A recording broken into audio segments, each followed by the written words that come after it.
خدا دوستان عزیز، ما میخوایم درس امروز خود شروع کنیم. موضوع درس امروز ما خب دیتا لینک لیر است. یعنی بعد از نتورک لیر معمولا لیر دومی هست. خب دیتا لینک لیر است، یا ساده تر گفته میتونم قبل از نتورک لیر لیر سومی لیر دومی هست به نام دیتا لینک لیر است. دوستان دیتا لینک لیر به صورت کلی وظایف مختلف داره که وظایف مهم از اینا اولش فیزیکال ترانسمیشن است، یعنی یا ساده تر بگم فیزیکال آدرسینگ گفته میتونم ما یکی را. و همچنان ایرور نوتیفیکیشن است. ایرور به معنای مشکلات یا مثلا نوادیسی که در جریان اتفاق اطلاعات صورت میگیره. اگر کدام مشکلاتی پیش بیاید و مشکلات خبر میده برای ما. فلو کنترل است. باز هم مثل ترانسپورلر خودش فلو کنترل داره، یعنی جریان اطلاعات رو مدیریت میکنه. و نتورک توپولوژی است. توپولوژی همون ساختار فیزیکی یا منطقی که یک نتورک ما به نام نتورک توپولوژیات میکنیم که ما هر کدام اینا رو بعداً با دقت بالای صحبت میکنیم. فقط یادتان باشه که وظیفه دیتا لینک لیر عمدتاً فیزیکال آدرسینگ است، دریافت یا ایرور دیتکشن است یا ایرور نوتیفیکیشن است، و فلو کنترل و همچنان مشخص کردن توپولوژی یا ساختار شبکه هست. در این صورت نگفتن همونه که دیتا لینک لیر معمولا به اساس فیزیکال آدرس ارتباط برقرار میکنه. خب فیزیکال آدرس به معنای مک آدرس است دوستان. فراموشتان نشه و هر وسیله‌ای که به اینترنت وصل میشه، خب مثل کامپیوتر، موبایل، پرینتر، کامera، حالا هر چیز دیگه که قابلیت وصل شدن چی از طریق وای فای چی از طریق خب لن بتونه به اینترنت یا به نتورک وصل شود، خب او وسیله را ما میگیم که از خود یک مک آدرس داره. مک آدرس خودش از کلمات مدیا اکسس کنترل گرفته شده و یک آدرس فیزیکی هست. چرا آدرس فیزیکی میگن؟ به خاطر که یک آدرس دائمی هست که روی اونمو نتورک اینترفیس کارت، یعنی روی NIC کامپیوترها معمولا هک میشن، یعنی و اینها هیچ وقت قابل تغییر هم نیست در شبکه در یک وسیله. مثلا شما ببینید کامپیوتر ما میخوایم مک آدرس رو ببینیم، پس ما میاییم در کامپیوتر. اگر شما بخواید در ویندوز مک آدرس چک کنید، ما باید به این CMD اینجا یک کامند داریم به نام ipconfig/all.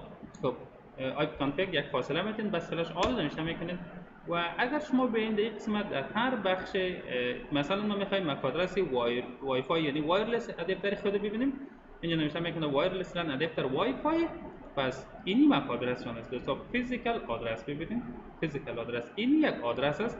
خب ما این رو کپی میکنیم میخوایم اینجا پیست کنیم. خب این مک آدرس باز به زبانی یعنی به سیستم هگزادسیمال نوشته شده، یعنی به سیستم عدد به قاعده 16 نوشته شده و یک آدرس 48 بیتی هست که این 48 بیت در حقیقت نشان دهنده این موجودیت یعنی کامپیوتر در شبکه مشخص میکنه. و جالبتر از همه است که در تمام دنیا شما تصور کنید در تمام دنیا میلیاردها وسیله وجود داره که در اینترنت وصل میشه. لپتاپ است، دسکتاپ است، مثلا خب حالا همه چیز به اینترنت وصل میشه، ولی هیچ دو وسیله پیدا نمیشه که دارای عین مک آدرس باشه و مک آدرس دقیقاً یونیک است. یونیک یعنی در تمام دنیا واحد است. به این خاطر گفته میتونیم که ارتباط در شبکه در حقیقت در لوکال نتورک ما، در نتورک های داخلی ما، یعنی ساده تر بگم در لیر دوی مدل SI همیشه به اساس مک آدرس صورت میگیره. خب و چرا فیزیکال آدرس میگن یکی را؟ به خاطر که در خود NIC خودش یک چپ است، یک پرزه هست که در داخل کامپیوترهای موجود داره و اینمی مک آدرس در داخل NIC حک شده، طوری که هیچ وقت قابل تغییر نیست و چون یک چیز دائمی هست یعنی مثل هاردویر همیشه ثابت است و قابل تغییر نیست، پس در این صورت دیره برش مک آدرس یعنی فیزیکال آدرس هم یاد میکنه. خب در لیر دوی مدل SI دیتا ها همیشه به اساس مک آدرس در حقیقت ارتباط برقرار میکنه و به اساس مک آدرس شناسایی میشه و به اساس مک آدرس اونا به هم دیگه خب دیتا ترانسفر میکنه. به این اساس مثل نتورک لیر نیست. نتورک لیر به اساس IP آدرس بود، در این لیر به اساس مک آدرس است. خب طرز کار چه قسمی است دوستان؟ وسیله‌ای که در این لیر در لیر دو وجود داره وسیله مشهوری به نام سویچ و همچنان بریج است. این دو رو ما خب چند وقت پیش هم گفتیم اینا وسایلی هستند که معمولاً تحت یعنی کلشان یک برودکاست دومین هست و هر پورتش یک کالژن دومین محاسبه میشه و معمولا در لیر دوی مدل و اس آی اینا جای میشه، چرا که اینا بر اساس مک آدرس کامپیوترها را با همدیگه وصل میکنه و شناسایی میکنه. خب اگر ما بخوایم روی مسئله یک کمی بهتر کار کنیم، ببینید سیستم ارتباطات در لیر دوی قسمی است. وسیله ای که وجود داره معمولا سویچ است. خب فرض مثال ما در یک شبکه اینجا داشته باشیم سویچ است و در این شبکه ما ممکنه ده ها تا کامپیوتر دیگه هم وصل شده باشند.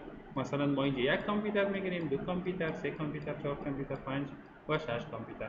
ما اینا رو کلشان به سویچ وصل میکنیم به این شکلی.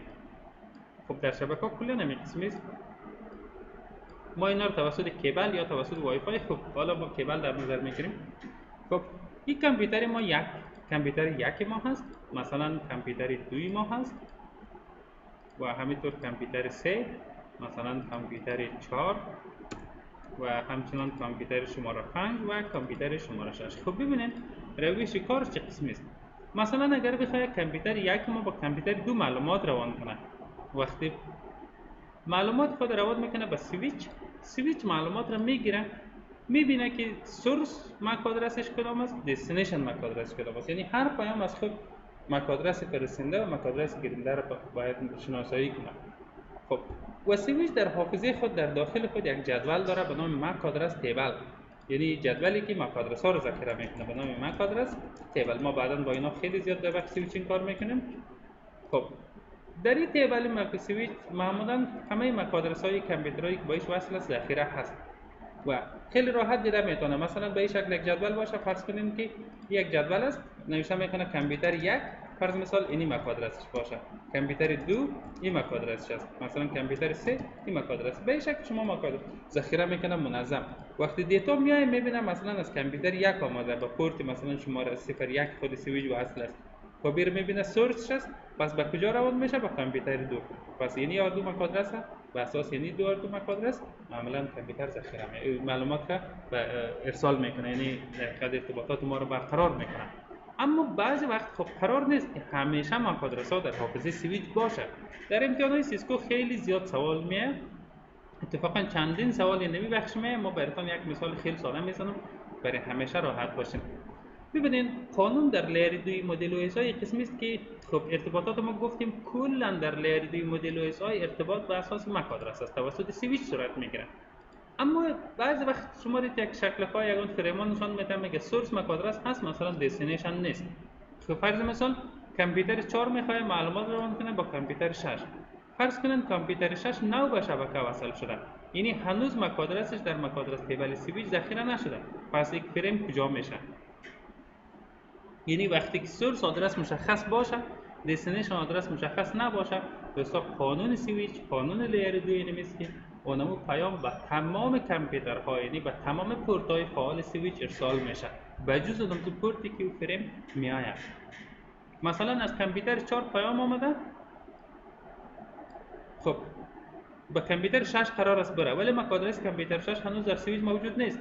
پس سویچ با تمام پورت های فعال خود به این پورت، به این پورت، به این پورت، به این پورت و به این پورت برودکاست میکنه.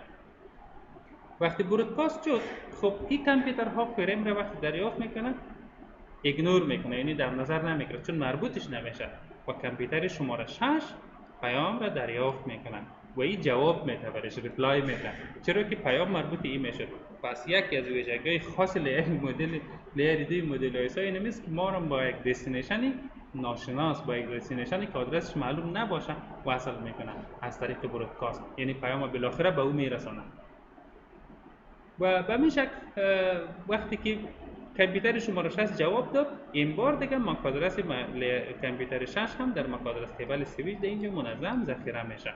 و اگر بار دیگه هر کدام از کامپیوترها بخواد با کامپیوتر 6 معلوم ارتباط برقرار کنه، دیگه ضرورت به برودکاست نیست، بلکه از طریق یونیکاست ارتباط برقرار میکنه، چرا که این دفعه مک آدرسش ذخیره شده، یعنی موجود هست. اگر ما یک کامپیوتر جدید را در این شبکه وصل کنیم، باز هم اگر کامپیوتر مثلا کسی بخواد با این کامپیوتر ارتباط برقرار کنه، اول باید از طریق برودکاست مک آدرس دریافت کنه و بعد باز از او بعد از طریق یونیکاست ارتباط برقرار کنه. این قانون ارتباطات در لیر دوی مدل او اس آی است. خب ببینین در لیر دوی مدل او اس آی، خب آی تریپل ای در لیر دیتا لینک لیر معمولا به دو لیر فرعی دیگه هم تقسیمات کردن. خب اولا خب ما مطمئن هستیم شما ای را میشناسین. اگر نمیشناسین ما براتون معرفی میکنیم دوستا. خب چون ما از این به بعد خیلی زیاد نام این مؤسسه میشنویم. آی ای از کلمات Institute of Electrical and Electronic Engineering گرفته شده دوستا. خب یک مؤسسه استانداردسازی است، یعنی یک مؤسسه است که استانداردهای نتورک، استانداردهای مختلف را به وجود میاره. از جمله شاید شما با استاندارد خیلی مشهور 802.11 یا ساده تر اگر بگیم IEEE 802.11 آشنا باشین که استاندارد وای فای هست. ما شما روزمره زیاد ازش استفاده میکنیم و در هر بخش از خود استاندارد داره و مطابق با استاندارد دینامی کمپانی و مؤسسات استانداردسازی هایی هستند که امروز اینترنت در تمام دنیا به هم وصل است. خب دیتا لینک لیر هم IEEE به دو بخش فرعی تقسیمات میکنه دوستان، که یکیشان به نام مک میگن، یعنی میدیا اکسس کنترل، که وظیفهشون اون فیزیکال آدرسینگ است، گفتیم برای شما مک آدرس است، و لاجیکال توپولوژی. و بخش دومش LLC است. LLC از کلمات لاجیکال لینک کنترل است. وظیفه LLC معمولا تشخیص پروتکلی که از لیر سومی میاد، یعنی در حقیقت تشخیص یا به اصطلاح ارتباط با لیر سومی، یعنی با راوتر هست که به این اساس هم میتونه مثلا با لیر 3 ارتباط برقرار کنه و هم بین خودشون در لیر 2 از طریق فیزیکال آدرسینگ ارتباط ما رو برقرار میکنه. و آخرین چیزی که ما میخوایم در بخش دیتا لینک لیر، البته در این سلاید خود برای شما معرفی کنیم، یک چیزی است به نام PDU. خب PDU هم معمولا فوکس سیسکو خیلی زیاد است سرشون. PDU یک چیز خیلی ساده است. PDU از کلمات پروتکل دیتا یونیت گرفته شده دوستان. اگر ما برای شما ساده تعریف کنیم میگیم که PDU حالت دیتا در لیرهای مدل OSI را میگن، یعنی که دیتای ما با کدام حالت قرار داره. خب معمولا یادتون باشه که در اپلیکیشن لیر، در پریزنتیشن لیر و در سیشن لیر حالت PDU یعنی حالت دیتا ساده تر بگیم PDU در اینجا چی هست؟ یعنی حالتش با حالت دیتا هست، یعنی همون شکل است که معلومات است، یعنی تغییر نکرده، هنوز تبدیل نشده، گرچه شاید کامپریس و مثلا انکریپت نشده باشه ولی به هر حال حالتشان دیتا هست، به حالت معلومات قرار داره. اما اگر در ترانسپورت لیر آمد، باز در این PDU تغییر میکنه، یعنی دیتا ها رو با شما خواندیم که تقسیمات میشه که هر بخش از رو ما به نام سگمنت یاد میکنیم. پس در اینجا ما گفتم میتونیم که در ترانسپورت لیر حالت دیتا به حالت سگمنت هست، یعنی PDU به حالت سگمنت قرار داره. و در نتورک لیر که آمد دوستا، در لیر سوم باز همین تغییر میکنه، این دفعه به حالت پکت قرار میگیرن که پکت ها یعنی به اصطلاح بسته های اطلاعاتی هست که به اساس IP سورس و دستینیشن باز اینا راوت میشه یا مسیردهی میشه. پس PDU در نتورک لیر به حالت پکت وجود داره. و در دیتا لینک لیر که لیر دومی هست، حالت PDU به حالت فریم هست دوستا، یعنی اصطلاح فریم به استفاده میشه. فریم هم اون بسته‌بندی یا به اصطلاح همون بسته‌های معلوماتی در لیر 2 هست که این بار آدرس‌های فیزیکال آدرس یعنی مک آدرس‌های سورس و دستینیشن با خود دارد. و بالاخره در فیزیکال لیر حالت PDU چون که جای انتقاطی است به حالت دیجیتال است، یعنی ساده تر بگم 0 و 1 است. پس این یادتان باشه که همیشه یا همچنان به نام بیت هم یاد میکنه، میگه به حالت بیت است یا به حالت باینری هست یا به حالت 0 1 است. این اصطلاح ها معمولا بهش استفاده میشه، چرا که یک جایی است که از اینجا معمولا دیتا ارسال میشه. این حالت دیتا در لیرهای مختلف باشه، در اپلیکیشن پریزنتیشن لیر به حالت دیتا، ترانسپورت سگمنت، نتورک پکت، دیتا لینک فریم و فیزیکال لیر به حالت بیت یا به حالت دیجیتال است. خب این از این مسئله دوستان. خب راه سویچینگ برای شما تشریح کردیم که در سویچ چگونه کار میکنه و چیزی که خیلی مهم است گفتیم خیلی با ارزش است، یعنی همه چیز در لیر 2 فقط دریافت لوکیشن است یا موقعیت کامپیوترها هست، به خاطری که حتی ما گفتیم کامپیوترها به شبکه وصل است، ما آدرس نداریم ازش. باز هم در لیر 2 قابلیتی داره که اون کامپیوتری که هنوز آدرس در شبکه ثبت نشده باهاش ارتباط برقرار کنه با استفاده از برودکاست. خب لیر اولین لیری که ما میخوادیم، یعنی اولین لیر مدل OSI در حقیقت لیر فیزیکال لیر است. خب ما 6 لیر خواندیم، لیر هفتمی ما هست که فیزیکال لیر. فیزیکال لیر دوستا وظیفهش دو چیز است معمولا: ارسال بیت ها و دریافت بیت ها، یعنی ارسال اطلاعات و دریافت اطلاعات. فیزیکال لیر معمولا در فیزیکال لیر چیزای فیزیکی وجود داره، بر علاوه یعنی برعکسی خیلی لیرهای دیگه که به شکل لاجیکال یا منطقی وجود داشت، در فیزیکال لیر همه چیز به وجود فیزیکی داره، یعنی وجود واقعی داره. خب چیزایی که در فیزیکال لیر قرار میگیره، یعنی چیزا رو یادتون باشه که معمولا در سوالات میاد. نتورک مدیا وسایل انتقال دهنده اطلاعات رو میگه، مثل کیبلایی، مثلا کیبلای کات 6، مثلا کات 5، یا مثلا کیبل کوکسیال یا کیبل فایبر نوری. خب همه اینا رو، یا حتی امواج های رادیویی، امواج های الکترومغناطیسی، مثلا انفرارد یا مادن قرمزی که ما شما میشناسید. خب همه اینا در حقیقت در جمع نتورک مدیا هست، همهش قابل لمس است، همهشان یعنی تچیبل است، یک جای را اشغال میکنه. و همچنان مودم هایی که ما و شما داریم معمولا باز هم در فیزیکال لیر است. هب خودش در فیزیکال لیر است، ریپیتر در فیزیکال لیر است. اینا کلشان وسایلی است که در لیر فیزیکال یعنی فعالیت میکنه یا قرار داره.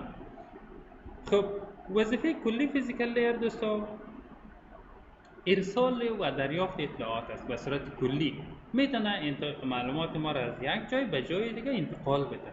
یک چگونه انتقال میده؟ ما میخوایم یک کمی امروز بالای مسئله بیشتر صحبت کنیم. ببینید دوستا در فیزیکال لیر چی صورت میگیره، چی هست در فیزیکال لیر. خب به خاطری که یک کمی بهتر ما شما یاد بگیریم، ما میخوایم یک دیاگرام روی یک سافتور بزنیم. خب ببینید ما میخوایم که فیزیکال لیر ما بررسی کنیم. مثلا در شبکه قسمی است، این یک سویچ است دوستان. خب یک سویچ دیگه ما اینجا داریم. خب حالا هم ما چند دانه مثلا دو تا کامپیوتر اینجا داریم، دو تا کامپیوتر هم اینجا داریم. خب و همچنان معمولا در شبکه با سویچ به راوتر وصل است این قسمی، بعد هم راوتر به راوترهای بعدی وصل است. خب حالا اگر ما بخوایم این دو نتورک با هم ارتباط بدیم، ببینیم ما ضرورت به کیبل داریم. ما باید اولین کار ما اینا رو کیبل کشی کنیم به این شکل. خب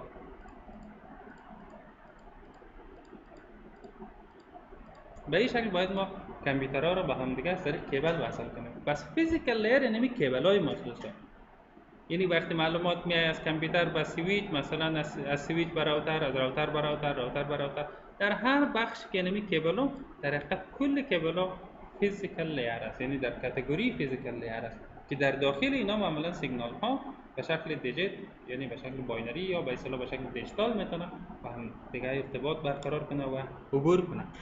پس کار فیزیکال لیر یعنی میست که معلومات ما را از یک جای به جای دیگه انتقال میده. ناگفته نمانه که اینا میتونه انواع مختلف کیبل ها باشه. مثلا در بعضی جا فرض که فاصلهش خیلی دور است، این راوتر در مزار است، این راوتر به کابل، یعنی فاصله را کیبل استفاده نمیکنه بلکه اینا فایبر نوری است. پس اون فایبر نوری خودش در کاتگوری فیزیکال لیر است. یا حتی فعلا شما در خانه هایتان ببینید، مثلا خیلی هایتان اینترنت وقت میگیرین یا در دفترهایتان حالا اینترنت از طریق مثلا آنتنای پایین تو پایین گرفته میشه. پس اونمو سیگنال ها یا اونمو امواجی که ارتباط ما رو برقرار میکنه، خود اونمو امواج در حقیقت به نام کریر ویو یا مثلا موج حامل است که وظیفه اینمی رو داره که من حیث فیزیکال لیر استفاده میشه. و یا هم در بعضی جاها حتی ارتباطات از طریق مثلا ستلایت از طریق فضا هست. پس در اون صورت باز هم ارتباط ما ممکنه قسمی سیت شده باشه. خب این راوتر ما هست، مثلا این راوترها از طریق چی وصل است با هم دیگه؟ مثلا تو از طریق کیبل وصل نیست. فرض کنید راوتر ما به جرمنی است، این راوتر ما در مزار. خب ما می‌خوایم اینا رو با هم دیگه وصل کنیم. پس یک راه ارتباطی دیگه این میمونه که این راوتر ما هم به یک آنتن وصل است، یعنی به یک دیش آنتن در حقیقت وصل است، و این راوتر ما هم به یک دیش آنتن وصل است. پس این آنتن هم به یک ستلایت، یعنی با فضا با یک ماهواره وصل است و این هم با ماهواره وصل است. پس حالا ما گفته میتونیم که اینمی در حقیقت سیگنال هایی که از اینجا سیگنال مثلا دیتای ما رو به فضا و از فضا پس به جرمنی میرسونه، اینمی خودش در حقیقت باز هم فیزیکال لیر است. و ریپیتر معمولا در جمع فیزیکال لیر است. بعضی وقت قسمی است دوستا که اینمی دو راوتر شما وصل میکنین، فاصله شان خیلی دور است، معمولا با انتقال در فاصله مختلف در فاصله سیگنال ها ضعیف میشه، یعنی لاست میشه، از بین میره. باز در وسطشون ما یک وسیله به نام ریپیتر میمانیم. یا مثلا اینمی که شما در فضا از طریق ماهواره روان میکنین، خود ماهواره حیثیت ریپیتر استفاده میشه، باز هم کلشان در کاتگوری چی میاد؟ فیزیکال لیر. پس فیزیکال لیر کلا میدیا هست، کلا وسایلی است که به شکل فیزیکی معلومات ما را از یک ساحه به یک ساحه دیگه منتقل میسازه. خب در فیزیکال لیر دوستا چیزی که خیلی مطرح هست توپولوژی هست. توپولوژی به معنای ساختار شبکه میگن. خب معمولا در فیزیکال توپولوژی یعنی در فیزیکال لیر معمولا فیزیکال توپولوژی خیلی زیاد مطرح هست که ما و شما به صورت کلی یا به شکل خلاصه اگر بر شما بگم این است که ما انواع مختلف توپولوژی داریم، ولی مشهورترینشان بس توپولوژی هست، رنگ توپولوژی هست، استار توپولوژی هست، مش توپولوژی هست. خب و اینا چون در امتحانا خیلی زیاد ازشان پرسیده میشه، ما میخوایم این توپولوژی ها رو یک بار برای شما کمی اما تو سریع معرفی کنیم. خب اولا توپولوژی چه؟ ساختار فیزیکی شبکه رو ما به نام فیزیکال توپولوژی میکنیم. ساختار منطقی شبکه اگر باشه به نام لاجیکال توپولوژی، ولی چون در درس ما در فیزیکال لیر است پس ما فیزیکال توپولوژی رو یعنی که در اصل ساختار کامپیوترها چه قسمی است. خب اولین توپولوژی که خیلی زیاد پر استفاده هست دوستان معمولا بس توپولوژی هست که بس توپولوژی به این شکلی کار میکنه. مثلا ما اینجا کامپیوترها داریم، میخوایم اینا رو نتورک کنیم. خب اینا کلشان به یک لاین مشترک وصل میشه، یم وصل است یم وصل است یم وصل است به این شکلی. این توپولوژی رو ما به نام بس توپولوژی میکنیم چون ساختار یک بس را داره. خب این توپولوژی خوبیای خود داره و نواقص خود داره. ما معمولا هم سریع بر شما اشاره میکنم. ببینید در بس توپولوژی چند ویژگیش خیلی قابل به اصطلاح ارزش هست یا ارزشمند است براتون که شما باید همیشه این نکته براتون باشه. در بس توپولوژی یکی از ویژگی‌های خوبش است که معمولا کم مصرف است. یعنی اقتصادی است. چرا اقتصادی است؟ چرا که ما کدام وسیله مرکزی استفاده نمی‌کنیم، ضرورت به سویچ یا راوتر نداریم، ما فقط کامپیوتر رو با چند متر لاین با هم دیگه جاین می‌زنیم و وصل می‌کنیم، ارتباط ما برقرار میشه. و مشکلی که داره بس توپولوژی احتمال تصادف دیتا وجود داره، چرا که اینجا کدام کنترلری مرکزی وجود نداره. مثلا اگر فرض کنید کامپیوتر ما معلومات روان کنه با این کامپیوتر، در این حالی کامپیوتر با این روان کنه، در داخل لاین ما کلیژن با وجود میاد. و بعدی مشکلش است که در بس توپولوژی اگر یک نقطه قطع شود، یعنی اگر یک کیبل ممکنه خراب شود، در صورت مشکل در یک کیبل ممکنه اینمی تاثیرش بالای کل شبکه باشه، کل شبکه را قطع کنه. مثلا این کیبل از این نقطه قطع شود، به خاطر اون یک قطعی کیبل این طرف نتورک مکمل با این طرف نتورک قطع است ارتباطش. پس مشکل یک نقطه بالای بقیه تاثیر منفی داره. پس در این صورت یک از نواقص بس توپولوژی همین میبره میتونه. و نگفته نمانه که فعلا در ادارات یعنی در دفترها زیاد کامپیوترها رو به این شکل توپولوژی یعنی با بس توپولوژی وصل نمیکنن، ما ندیدیم اکثرا. ولی در شبکه‌های بزرگ باز در بخش طراحی شبکه یا در بخش نتورک دیزاین شما اگر ببینید باز بس توپولوژی به شکل واسع استفاده میشه.